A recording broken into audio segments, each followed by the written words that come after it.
everyone, and welcome to the Spiritual Insight Show. I'm Reverend Tiffany White Sage Woman, and I'm really excited to be here with each and every one of you today, this evening, whatever it is. Sunday, March 15th. March 15th, the middle of March Madness or March Mania, or but we definitely are about halfway through March already. So welcome everyone, whether you're watching this show live on Crowdcast, and we also are streaming live on YouTube and also on the Facebook page of Goldylocks Productions Facebook page. So we got that stream back up and going now. So we are in 3 locations at the same time. How'd we do that? So welcome everyone, no matter where you're joining us from. It's really, I am keeping an eye on all the comments and everything from everywhere. But if you want to comment real time with us, or where there might not be any delays, the best place I do recommend is Crowdcast. Okay, so hello Linnell, hello Sarah, hello Wendy. Woo, thank you ladies for joining our sacred circle this evening. So I have a special guest tonight. I know I usually don't do guests, do I? But I have a special guest this evening, and I was just very intrigued by her. And also, too, I just would really like to get your feedback because she's thinking of joining the Goldylocks Productions show hosts. And she's thinking of coming on and having a show. And so I want you all to welcome her. And I want you to let her know, yes, we want you. We want you here. So be sure to give her a warm welcome. And I want to introduce her first. Hello, Teresa. Hello, Maureen. Hello, everyone joining us. So, yay, everyone coming in. And like I said, those that have a hard time coming into Crowdcast, because I think some of our Canadian viewers were telling us, you can go to the Goldylocks Productions Facebook page and watch from there. Okay, good, Chris, you did get in. All right, and hello, Paula. So, all right, so let me introduce our special guest and just get right into it, because it's just so... We were having fun before the show started.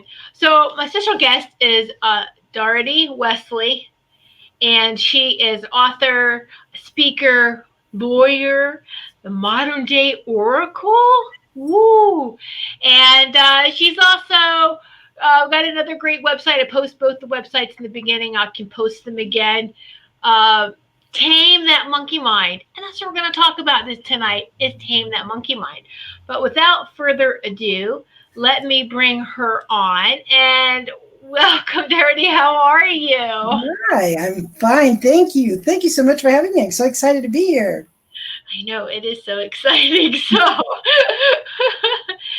let me, I'm just very grateful to have you on.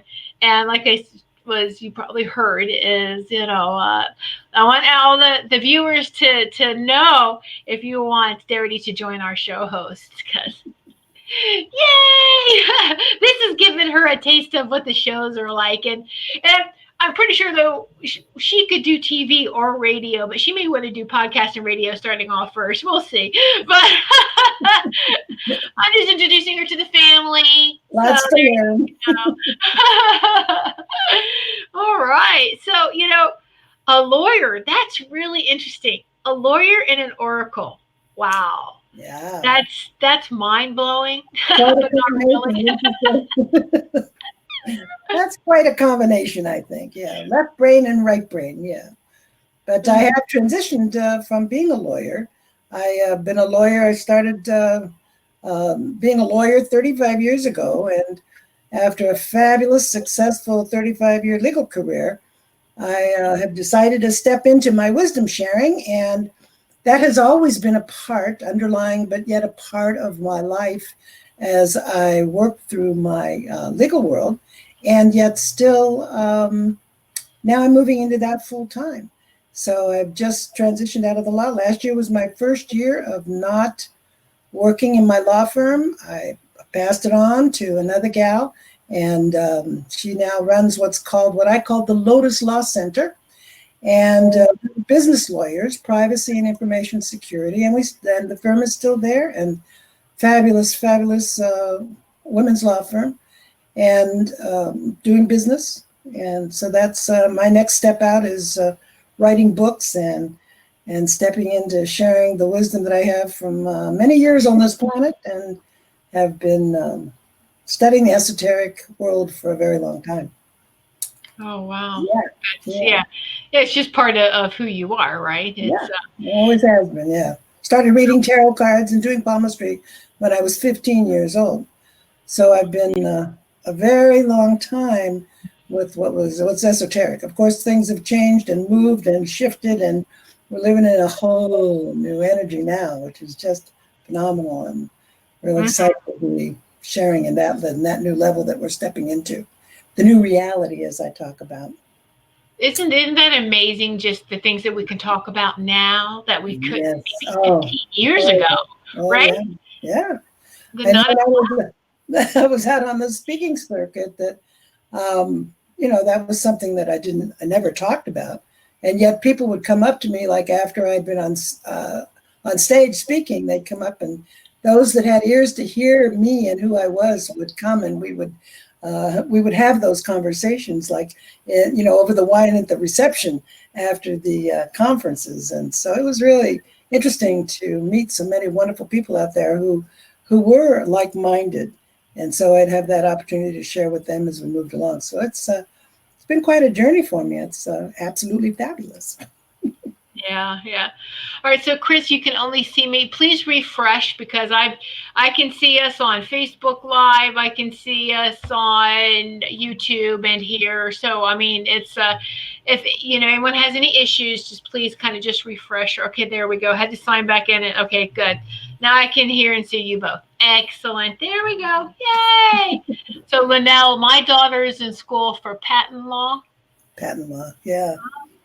Fabulous. Yeah. We did intellectual property. I did intellectual property, trademark, not patents, because patent is a specific bar that's separate from the regular legal bar. So but we did trademark and service marks and those kind of things. So intellectual property protection, privacy, information security. Yeah. Oh, that's interesting. Yeah. Okay. Yeah. I want to welcome Champagne. Love your name, Champagne C on YouTube. Who's watching? Hello. And those that are watching on Facebook, on the Goldylocks Productions Facebook page. I cannot see the comments because how they've redone the new live producer, but so I'm just welcome everyone there. And I just want to let you know I'm not ignoring you. I can't see your comments there because of how they redid that. So anyway, I can see your comments on YouTube, or if you're streaming here through Crowdcast. So, all right. Let's see. I just saw a lawyer on Friday, Robin. Oh, oh good. I hope it wasn't serious, Robin. Well, Robin, I hope that's good. Robin needs to do that. So she needs to get away from a situation that's, good to have a lawyer in your corner. Exactly. Yeah, I know, right? Yay. So, what I love this, that you have two websites here. I'm going to post them again for everyone, so you don't have to scroll all the way back up in the comment section. I'm going to post the websites again and see. Hi, I was commenting on Facebook, but I found you. Hi, Tracy. Welcome. Yes, see, I can see your comments here. That's why I wanted to let people know who are watching on Facebook. I'm not ignoring you. I can't see your comments. You're welcome, sweetie. All right, so she has two lovely websites. You can see her name website, the first one. The second one, Tame That Monkey Mind. Absolutely love that. Now, Darity, how did you come up with that, the Tame Your Monkey Mind? Well, I've been talking about the monkey mind as something that we deal with for a very, very, very long time in conversations, and as I would be out sharing with people and we talk about it. I mean, that's something, we all have one, And so what I would do is I would talk about the monkey mind. And it wasn't until I was writing a chapter in my book, How to Be the Real You, on Tame the Monkey Mind, that that I really looked into and did some research on the monkey mind, and found out that it was really discovered that the Buddha was the one who talked about the monkey mind 2,500 years ago. So I was like blown away. What? So Buddha said 2,500 years ago that the mind is like a bunch of drunken monkeys. And boy, I think we can all relate to that, eh? And so from that, because I believe that the first step of self-discovery and coming into who we really are and becoming our authentic self is learning how to tame that monkey mind.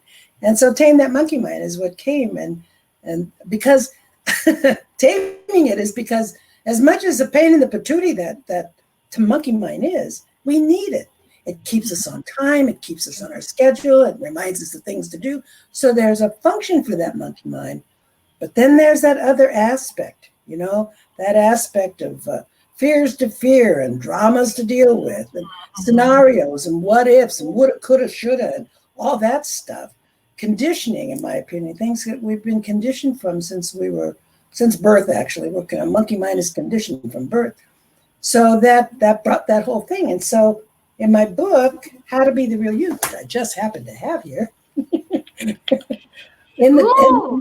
so one of the first chapters is all about taming that monkey mind, because it's really your first step into being able to really, work on your authenticity and be you, because that wants to judge us, it wants to stop us, it wants to do all kinds of things other than the good stuff it does. So that's where it started for me most recently. It became a real, and then the more I talked to people out there, that, well, how do I step into, what's the first thing I need to do to become who I am, who I really am, to discover my real inner self, versus the curiosity to do it, but then the work is parting with taming the monkey mind. And we all have one. And recently I was in an astrology conference and this gal said, or two. I said, oh, whoa. With what's going on right now, I sometimes feel like there's a barrel of monkeys in there. Oh, true. I agree. Hi, Anthony. Welcome. Thanks for joining us. Yeah, so it's a male. That's nice. Yay. Thanks for joining us, Anthony. Yeah. So, sometimes males might have a little bit more monkeys up there, huh? We all have monkey minds. I know, we all do. It doesn't matter if it's a male. I'm just giving him a hard time. No. And they all need taming. I'll tell you that for sure. Oh, absolutely. Yeah, we're all guilty of it. And then just like this, what's going on now with this whole health scare, this whole, virus, and it's just, it seems like it just fear breeds more fear. And that's why I say the whole barrel of monkeys, forget one monkey or two. It's just like, they spawned. They do. That's why learning to tame it can really center us, ground us. When you can stop that, and that's the point. So many people don't even know, how to do that. Or that you can do it, that you even can do it, that you're in control of those thoughts. Exactly. We have, 50? I've read that we have like over 50,000 thoughts a day. Wow.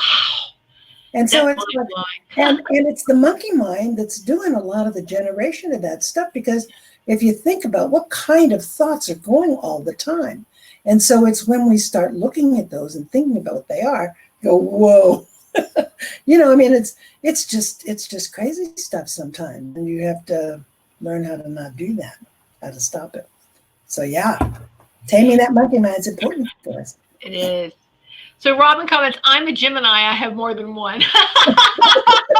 That's good. Gemini that said that to me. That's great. We can call it a squirrel too. Yeah, squirrel brain. Squirrel brain. Oh, yes. Yeah. That's cute. Yeah. Oh, they're all good. They're all really good. And so, So I hope that you'll take the time to go over her website, and you can get the books from her website as well. That's the first book. No, the first book I did was called You Can Transform Your Life. Oh, okay. They're available on Amazon. This is a kind of a journaling book. As a modern day oracle, I have been writing oracle messages since 2006. I started on MySpace. If anybody remembers MySpace back then. Oh And then gosh. people started wanting it by email. And so I started sending it out by email. And pretty soon I had a subscription. And, so and then I was using other people's material for years. And then my wonderful friend Christina Smith said, why don't you do your own? And so I started pulling on the spirit of Darity and putting them out for myself, pulling them from the vaster part of me. And so I started pulling out, doing the oracle. That started in 2016. So now I've moved it to my Love from the Lotus World messages that I send out once a month. But that's what this book here is. It's meant to be a 52 week. Of course, you can do anything with it you want, but it's meant to be like a 52 week. It starts with creating a new way of life. How do you do that? And so then there's a message about how you do that. And then there's questions. And then I've got a Go Deeper workbook that's really questions and exercises. And it's the same thing with How to Be the Real You. I also have a Go Deeper workbook that has questions and exercises. And we have questions about the monkey mind and exercises about the monkey mind and how to do those. So both of these are available on Amazon. I love that you put workbooks, a place to journal. For those that maybe have a hard time journaling, there's this blank journal, and it can seem overwhelming until you just start doing it. But for those who have a hard time starting, those are great tools, the workbooks to have like that, because it starts to guide you. For those who are asking, how do you tame it? Well, here you go. Here's the first part of it. And ask self questions. Yeah, that's the How to Be the Real You book also has in the back places to journal as you go through, because of the 5 keys of accepting yourself. I mean, the 5 keys of How to Be the Real You are ways to explore those things, because these are not things that happen overnight. Anytime, any path of self-discovery, of course, takes some time. Luckily, with the energies we have on the planet now, we're in accelerated times, and it doesn't take like 60 years like it did for me. It takes time. I mean, you can do this now. I mean, it's much accelerated path now, because I think the energies are really open to those who really want to explore who they are and step out into their authenticity and go, I'm going to be me no matter what. Right. Well, I think it's the first part of our lives, doesn't it seem like, the first 25, 30 years, we're fighting to find out who we are. It's like a bunch of brainwashing and who are we and questioning, and we don't really settle in. And then it's like, oh, wow, it took all this time. Right. Well, we're very reactive. We're very reactive in the early part of our life. And, different energies, of course. But I'm running into so many people that are, no matter what age they are really exploring. And I really love, 30-year-olds who are really stepping up to being authentic, and 20-year-olds. And so, I'm always amazed. I mean, I'm almost 80, and it's like, I just love. Wow. Yeah. And so, it's just a number anyway, but you look so, I would have never, ever, who would have guessed 80? No. Well, not yet. I'm not there yet. Okay, but still. No, I would have never thought. I was like, thank you. She's going to be early 60s, Thank you. I think I have a lot of work to do on the planet. You look Never great. know. Thank you. Great. Thank you. Wow. What's your secret? That's another book. We want to hear facials. Energy facials, yeah, there you go, right? Oh, I would have guessed early 50s. Oh, Sarah's trying to win now. Look.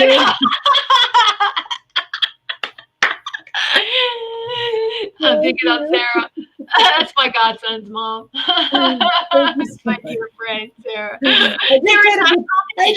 I just said it because I have a lot of experience.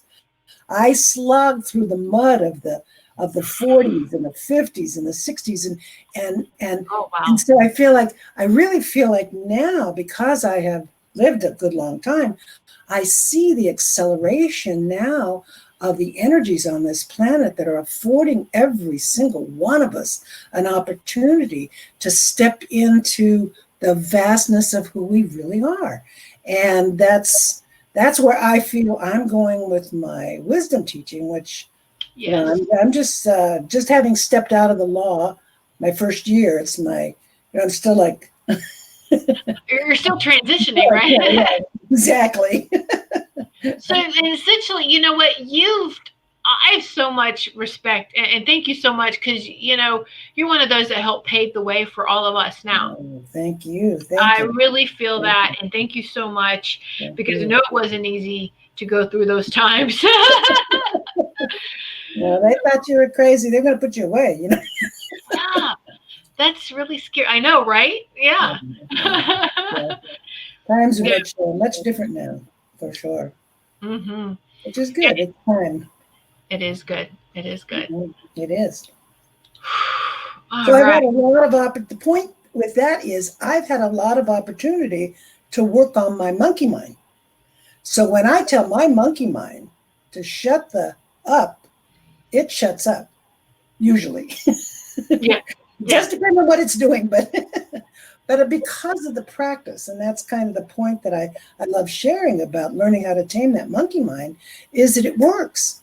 When you start judging yourself or start saying something bad or start making yourself feel bad, when you've done the practice, it stops. I mean, it comes back, but you've got to stop it again sometimes, and sometimes over and over and over. But it is the practice, and because I have practiced for so long, it really works and keeps me grounded. It keeps me comfortable in my skin. It keeps me being able to be who I am, and so I know it works. Yes, I think it is an ego thing. That's a great question, Wendy. Is the monkey mind an ego thing? Absolutely, but and I've heard so many people, or some people say, you have to do away with the ego. No, it's a part of who we are. Our monkey mind is part of who we are. We need to learn how to tame it, like she said. And so you offer consultation services for taming the monkey mind, and you have workshops, online workshops, and yes, educational services are what I provide. It's still formulating as I put it together right now, still new for me. That's why I'm offering our audience, anyone who's here, for a free 15-minute consultation about the monkey mind, and then talk about ways that I can support you in what it is you'd like to do with that. But it's a practice, it's work. There's exercises involved, so but it just leads to such a good space in our head to really be more open with ourselves and others, and that's one of the critical things we need in today's world. That's absolutely. And let me say, I've got and I have a love from the Lotus World newsletter that I send out once a month. And if you go to my website, daritywesley.com, you can sign up. And with that, I'm going to, when you sign up, all you have to do is mention Tame That Monkey Mind. I've got an ebook, a little ebook. It's short. It's about 25 pages. And it's by my fabulous, fabulous assistant has put these fabulous pictures of monkeys in here. And you can see the monkey there. Yeah, they're so cute. I know, I love that. And we have a Facebook page called Tame That Monkey Mind, which I'd love for you to come over and join, because I'm doing a forum, and my plan is to put up a Dear Monkey Mind every week for us to practice, which includes me, of course, because we all have to practice. Right. Yes. I think that's the first part, is being aware of when that monkey mind, being aware of it so that you can catch it. So then you can pay more attention to it. Exactly right. That is the first step. First step is becoming aware that there is such a thing as a monkey mind, which in my opinion really is separate from your ego. Your ego is more like your personality. The monkey mind, is a different element, I feel, part of us. And then there's us, our consciousness, who we really are behind all that.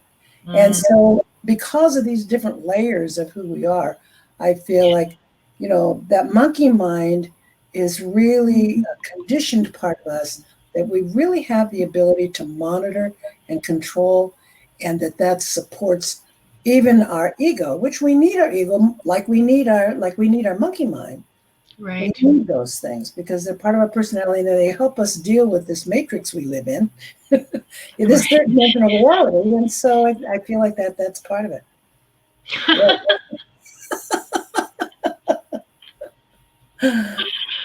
Well, I've got some tools I can share. Oh yeah, absolutely. I was like, Chris put this comment. My monkey mind seems to show up at 3 a.m. in the morning when I should be sleeping. Exactly right. And boy, can he go crazy at 3 o'clock in the morning. That's for sure. Oh yeah. I mean, sometimes you wake up and you start thinking about something that I got to do this tomorrow, and I'm like, stop. I'm trying to sleep. I don't care. That's it. You know what I do? I used to call on Morpheus. You know Morpheus? Oh, okay. Morpheus is the god of dreams. For long, I thought that it was the god of sleep. Morpheus was the god of sleep. So I would repeat rather than counting sheep or doing those kind of things. When the monkey mind starts going at 3 o'clock in the morning, I would call Morpheus, Morpheus, Morpheus, just say the name over and over. And then I found out that it was bringing me these unbelievable dreams. And so I went to look up, is Morpheus really the god of sleep? And I found out that Hypnos is the god of sleep. And so now when I can't sleep or the monkey mind's going at 3 o'clock in the morning, I repeat over and over again, Hypnos, Hypnos, Hypnos, Hypnos. And you just focus on Hypnos. So it's a mantra. Oh, yeah. Eventually it takes you deeper. And the next thing you know, you're gone. Wow, I like that. It works. Well, it's worked for me for many years. Natural sleeping gas. No. Well, it stops the monkey mind and that's one of the tools to get over the monkey mind or to manage the monkey mind is using a mantra. Using a mantra. When I'm driving along and all of a sudden I'm getting crazy about something, coulda, woulda, shoulda, oh, I should have said this, or I could have said that. And no, stop. And so what I'll do is I'll do something, I'll make myself look out the window and get into gratitude, or the trees and the clouds, and do something outside of myself. That works as a mantra. I have a mantra that I use when something's going crazy in my head too, and that's may peace prevail on earth, may peace prevail on earth. I say it over and over. Love and trust, love and trust, love and trust. Anytime I get any kind of anxiety, I've got to step into the unknown, because I do that a lot. Love and trust, love and trust, love and trust, love and trust. So that's a mantra. And be here now. I'll be driving along, a lot of monkey mind in the car, driving along, and I'll be off on some past thing or some old future thing I've got to do. And I'll go, hey, get back here. Be here now. So bringing yourself back to the present moment is also the opportunity to stop the monkey mind from rolling on. And then there's times you need to listen and analyze, because sometimes the monkey mind just needs to be heard. Sometimes you need to say, is this something I need to pay attention to? Is it something that can wait till later? If so, if it's something that needs to be done now, you write it down. Maybe you don't have to do it now, but you listen to your monkey mind. You also pay attention to it if it's important. If it's not, depends on what it's doing. If it creates feelings that you're not liking, then you got to stop it now. Mm-hmm. Oh yeah. So Tracy comments, it's amazing how the monkey mind convinced us to think we are not worthy. Such an incredible accomplishment when you can get that monkey off your back. And that's what you're talking about, is recognizing it so you can stop it immediately. And yes, you are worthy. And so but is that really your monkey, or is that someone else's monkey that they programmed into you? I think it's your monkey, but I think it's programmed. Right. Programmed monkey. Our monkey minds have been programmed since birth.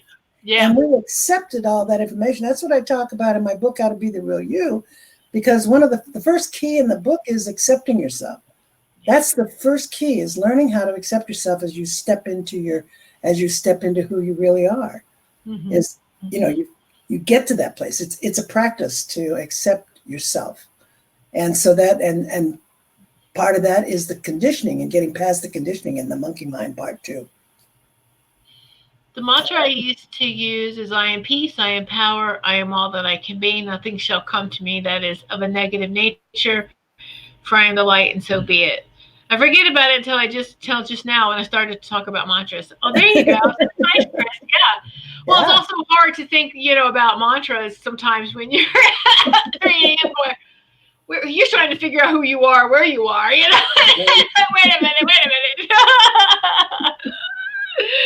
And Yeah, yes, that always helps me. Something short and fast. I am here, right now, because I actually feel my feet ground into the earth, and it really anchors me into the now. And then that kind of just, so whatever we have to do or say for that fast right here, right now, that anchoring in, helps us to deal with that monkey mind, like she said. Right. So it's, It really helps us deal with everything, I think, that going back to the present moment, that's kind of that is such an important practice, I think. That's one of the most important spiritual tools we have in our toolbox, is to be back to the present moment, because that's really all there is anyway. And when we understand that, and I would think that, people who are watching and listening to the show will know that that's an important thing in our life, is to bring ourselves back to the present moment every chance we get. Another tool for taming the monkey mind is meditation too. Mm-hmm. Because that's a really good thing to do. And then now we've got those meditation apps like Headspace and Mindfulness that are really available for like 10-minute meditations, which really give us a nice space to get out of our monkey mind too. Yeah, I have it's called Insight Timer on my phone. I have that app. I like it because you can choose, and I have like gongs going off, and so it's but I mean, so there's a lot of great apps and things to do now to help you. If you just, feel like, if I just sit, I need something guided, right? If you need guided, that's what they're great for, is to help guide you so that you don't wander off. Yeah, I like to do them sometimes in the car when I'm not driving, and not when I'm driving. And so I find that, like if I'm waiting for an appointment or something like that, that's a very be here now. Yes. And another wonderful tool, I think, that has helped me so much in taming the monkey mind is Krishnamurti's secret. I don't know if they've heard of that, but that's one of the things I talk about. Krishnamurti was a spiritual teacher back from the 1930s, and he was out there teaching thousands of people and wrote so many books, and was just followed by thousands and thousands and thousands. And when he was ready to finish his teachings, he had his last 3,000 people there, and it was his last time that he was going to be out in public.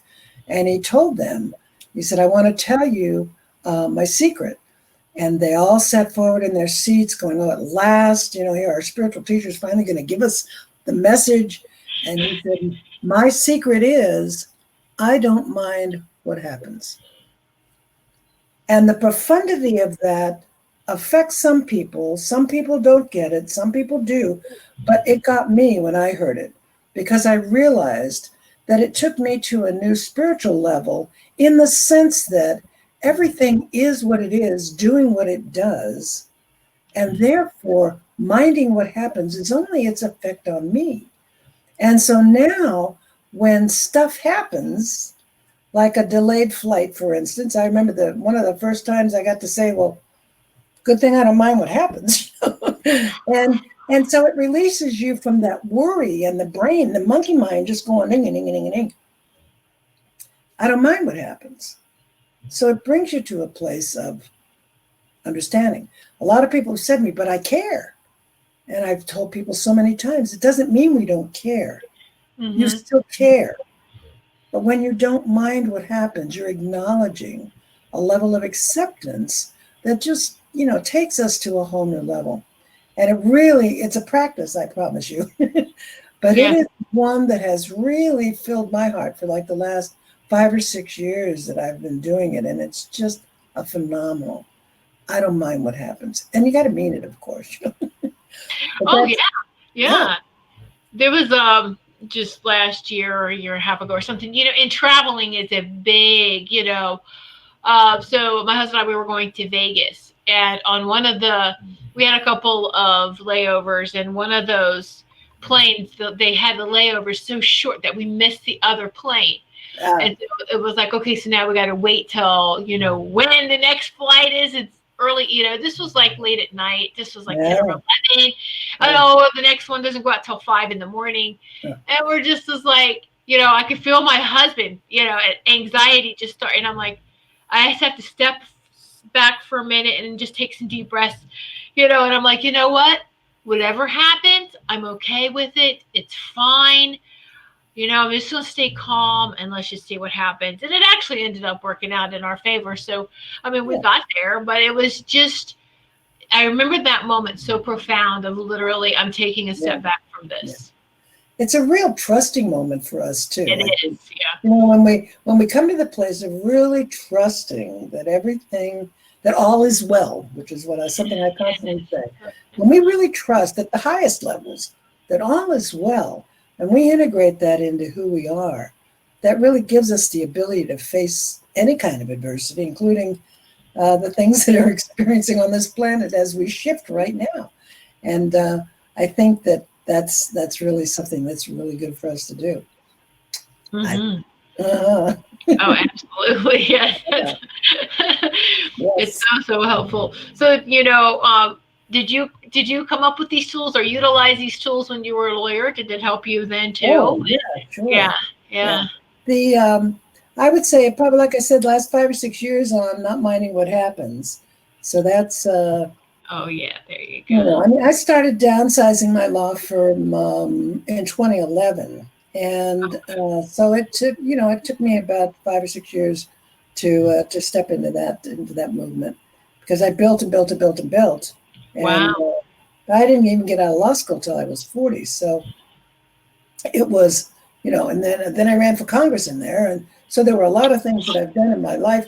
Wow. That my metaphysical, spiritual underpinning, my foundation, has kept me on the path, and has supported me in all the different things that I've done in my life. Which, as you review your life, you're like, I did a lot of stuff, So anyone that is watching Neural Crowdcast, and I can see the comments, and I actually did get into Facebook, I can see the comments too, but everyone has moved over. So thank you, Tracy and Amy, for moving over to Crowdcast. But anyone, maybe you should try running for president next, Chris.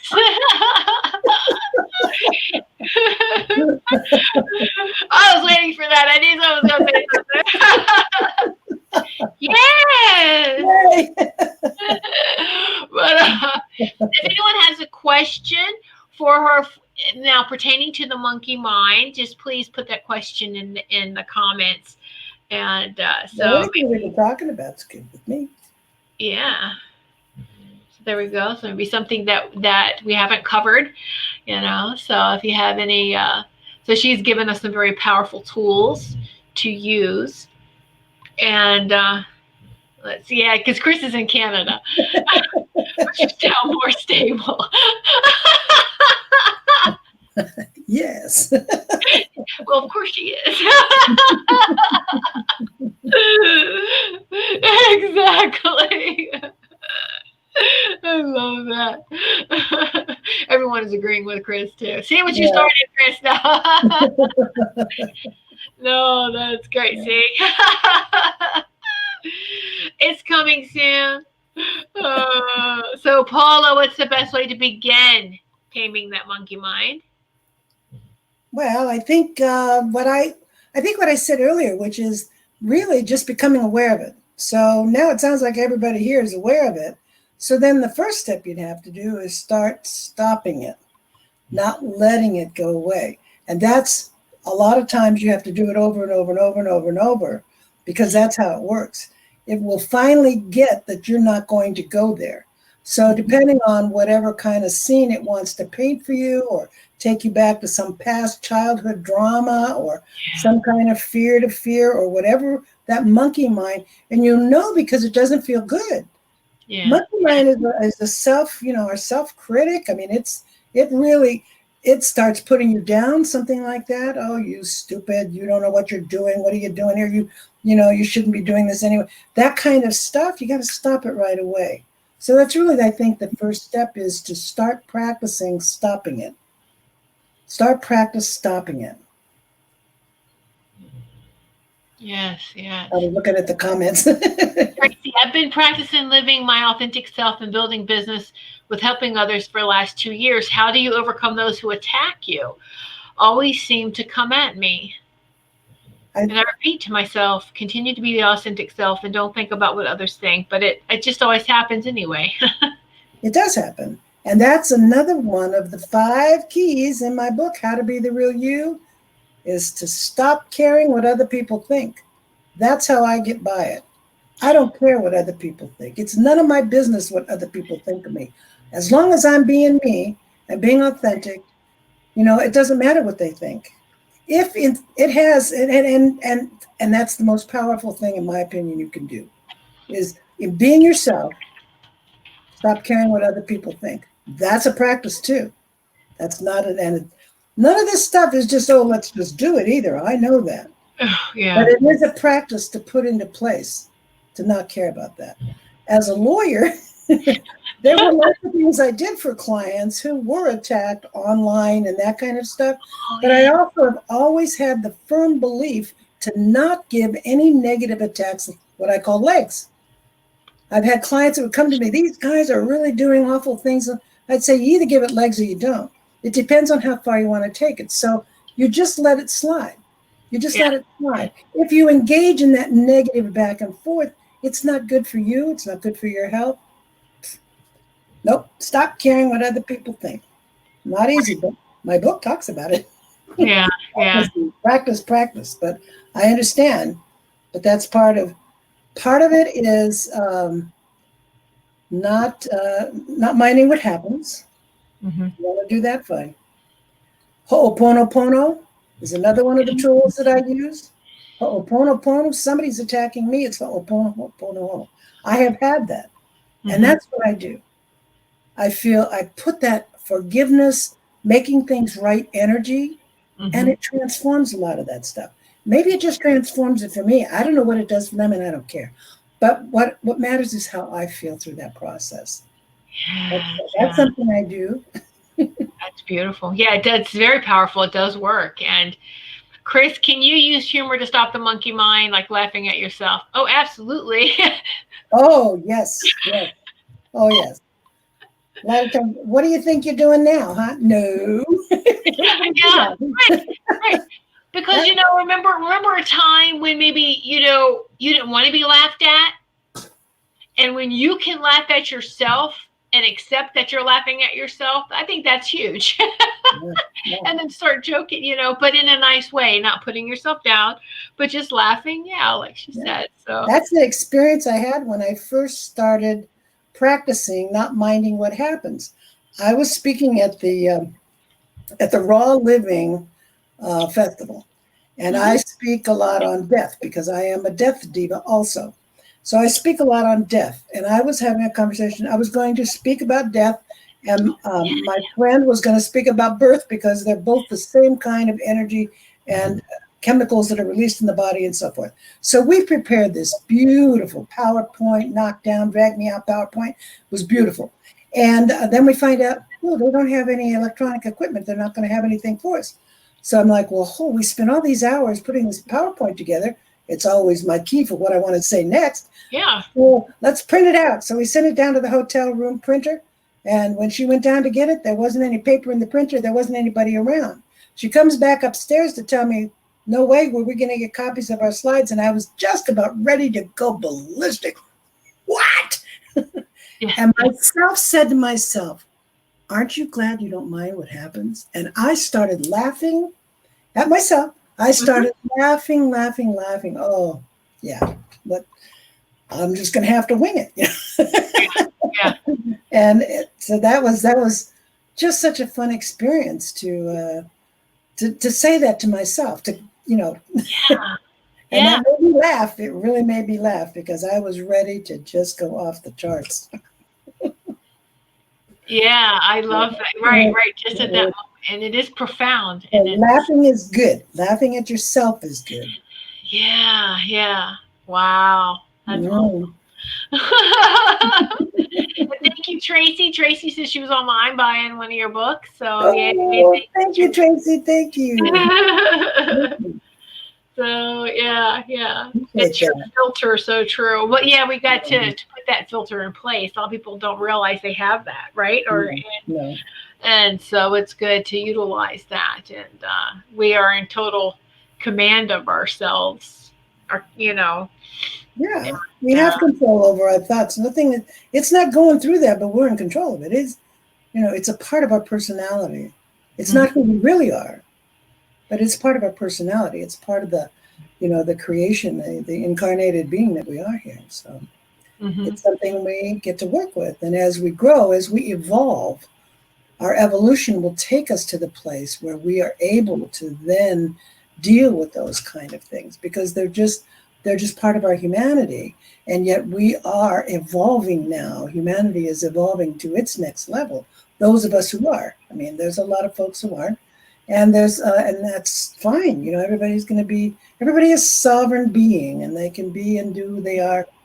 And for those of us who are evolving and want to grow and change, part of that is to work with those energies within ourselves and to bring us to those levels of understanding that who we are and our personality and our ego and all that is different, because we are that consciousness of all that is expressing itself here.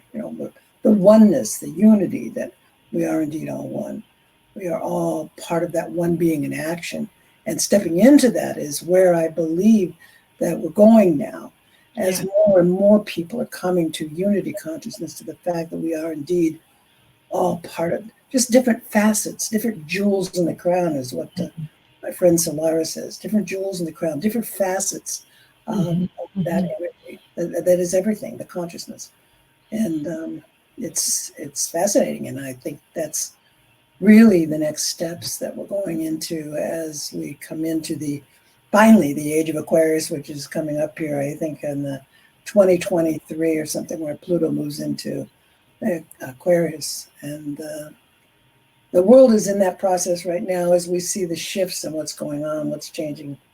And that's kind of the fifth dimension, saying the age of Aquarius, the dawning of the age of Aquarius many, many years ago. But right. It's a long cycle to get there. So, but now it's finally with the shift in 2012. I feel like that was a big shift in consciousness to what the Mayans said cosmic consciousness has moved us to a whole new level.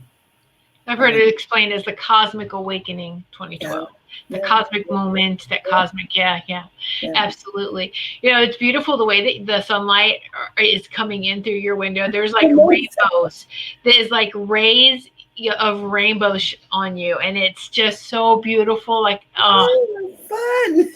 I love it. Did everybody see this? Isn't it beautiful? Oh, fun. Okay, so you said you're a death diva. Maybe explain to those what that is. What is a death diva? Yeah, maybe those who don't really. I mean, I haven't come up with the definition for a death diva yet. I know I am one, but I think the best thing I can think of off the cuff would be something like a support for people who are going through their transition. I've helped a lot of people off the planet, not like Kevorkian, mind you.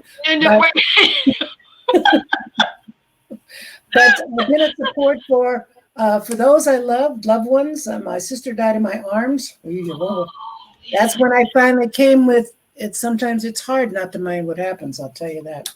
And so I've helped everyone. I helped all my parents, brothers and sisters, and friends.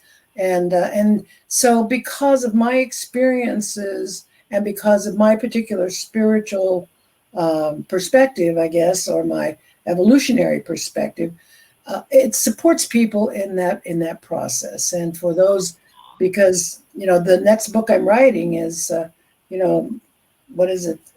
I can't remember the name of it, but it's about death. No one's getting out of here alive, including you.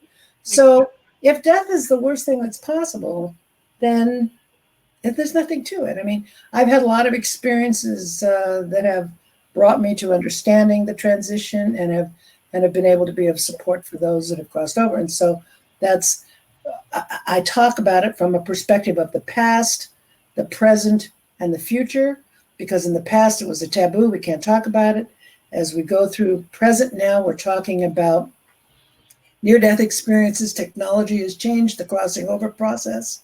Oh, yeah. I've done a lot of exploration, a lot of research on the actions on the other side, the axis on the other side, and then, of course, talking about the future and something that I'm very much into, and that is conscious dying. I would like to put together a Center for Conscious Dying. I would like to make an outdoor hospice in the woods with trees so that you can be in nature. So this is another part of, whether I get to do it or not, because I'm really close to the end of this chapter here, the end of this life, that I'll see what happens. But that's something I feel strongly about. Maybe I can inspire somebody younger than me to get on that. But that's something I feel will be really important as we start to learn to die consciously. Mm-hmm. So that's kind of what I do as Death Diva. Oh, I love that. That's beautiful. Thank you. Okay, so Tracy, recognizing the synchronicity of finding this show tonight, wrote my first book, working with clients as a transformational coach, and just a blessing to hear your story and growth into a new level. We aren't crazy. True that. We're not. Yeah, I'm sure you inspired a lot of us, absolutely. And to Chris, some people are very afraid to talk about death. In my family, we never did. My mom used to tell me if her and dad died the same time, hopefully there would be 2-for-1 sale at the crematorium. Oh my gosh. Sounds like a pretty good attitude. I know, yeah, right. Wow, I think that's just really, really beautiful. And it's now, is this just have you ever experienced this with animals as well, not just people? I have had pets that I've lost. Yes, and I've had that grieving experience, which is very, very powerful. So yeah, I just a couple of times. So, but it was very powerful grief. I mean, the connection we have to our animal friends, our furry family, has been phenomenal. I mean, the last one was such that I have not replaced my furry family. It's so hard. It is. And it's just like, and it's even worse than some humans. Absolutely. Yeah, you're right. There's a lot. How many of us get along better with animals than humans? Now, I do want to just remind me of something too. Everyone, who you're all familiar with the show host, and Carol Ann Carey is at that point in her life where tomorrow she has to have the vet come in and take care of her sick Marley dog. He's been going through cancer, but it's time. It's at the end of his chapter. So let's just send love and light to Carol Ann and to Marley, and to help them through this transition time. Okay. And so that's tough. Yes. Yeah. All right. So thank you so much for doing that. And okay. Now, please place your comments and let Darity know if you want her as a show host on Goldylocks Productions. If you would love to see more of her, let us know. Put yes in the comments now. And let us know. Yeah. Here they come. Thank you. I appreciate that. Thank you so much. See? There you go. There's your sign. Oh boy, that's a sign for you. Too, right? Oh, we love you. We do love you. That is so very nice. And you just have so much to share with us all. Thank you so much. And so we're very honored and to know that you are that. And I mean this, the elder status with your wisdom. Thank you. Okay. And so, we all have much to learn. Yeah, such a mentor. Absolutely. Yeah. I am an ancient first waver.